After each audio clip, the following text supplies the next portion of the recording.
globally. It manifests itself in in very different forms, some of which are very subtle. For example, if you're talking about the people who are going to Myanmar, Vietnam, and all those other countries, ordinarily they will just go through the normal recruitment agencies, and then the process is processed, and they're saying people are going there, they are going to do official jobs, and then when they reach there, they are used for sexual exploitation and other things. So it's also important that we look at these things holistically in mapping out, for example, the labor agencies. We need to have few registered non-labor migration agencies.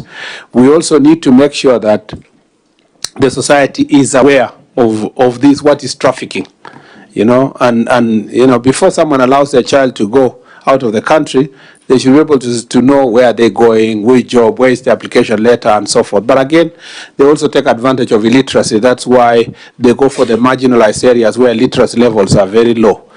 I don't know. This is just off my head. I don't want to be a roadside declaration kind of a person. But I think at some point, like we have established other special units, perhaps a special police unit for human trafficking will have to be established at some point.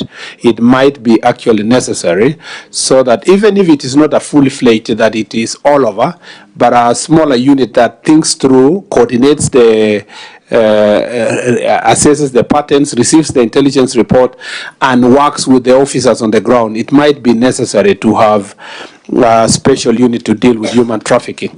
We already have a unit that deals with the anti-narcotics unit. Again, we have already had a lengthy discussion with NACADA. We think that NACADA's proposal is that this anti-narcotic unit needs to be strengthened. The IG is working on how best it can be made stronger. In his own words, in the words of the IG, he would like to see it to be at the same level with anti-terror unit, because also narcotics and drugs are becoming a problem with us. So in the coming days, we will be seeing a more bolstered, strengthened anti-narcotic unit. And I think that emanating from this discussion, a thinking around human trafficking unit might be necessary to confront the new challenges that we are facing as a country. As you can see, the cases I read here go back to 2020, 2019.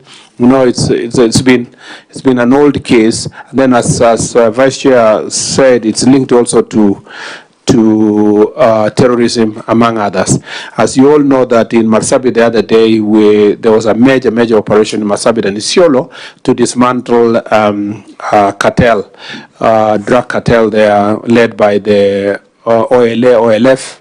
And in the process, we realized that there are also elements of Al-Shabaab that are part of it, because they were involving themselves in acts of mining, at the same time human trafficking and drugs, and we are discussing about Kenyans getting lost, but we also know that these characters were using Kenya as a route for trafficking persons from Ethiopia, through those routes that have been mentioned, and sometimes also through Garissa to Tana River, then crossing Savo East towards Taita Taveta and to Tanzania in some cases, or through Kwale to Tanzania, or through the sea,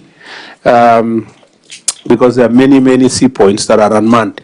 So these are challenges that we must confront, and perhaps, as you have said, it is something we need to think through how best we can make it bigger and intergovernmental in nature, so that then if there's that unit for anti-trafficking, they will then have the human trafficking unit can also work together with the labor agencies to monitor the trends. I can also not emphasize the fact that most members here have said community awareness and civic awareness is extremely important.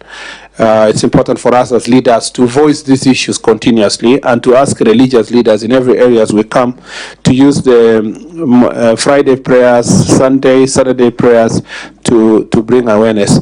You'll be surprised, Mr. Chair, that this is not just confined to the north. Some of these recruitment agencies traffic people.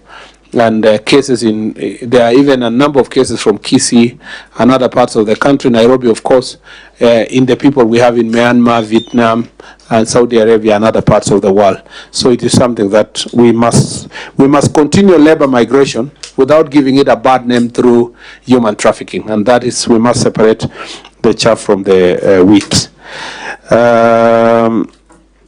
I think we take most of these as suggestions from the members on how to make things better. Yes, I agree with Honorable PC Sigay that Ambassador Sigay, that this thing of officers overstaying in a place should come to an end. And again, based on my recent visit to Coast, there was a strong recommendation from all the police officers, OCSs who are there, that it was also dehumanizing to have somebody operate somewhere in Tarasa, as we were told by, or in a place of operation for more than 3 years, 5 years, 10 years. You know, we were being given, Mr. Chair, even cases where a police officer, because he's been posted to Tana River, he thought that he's going to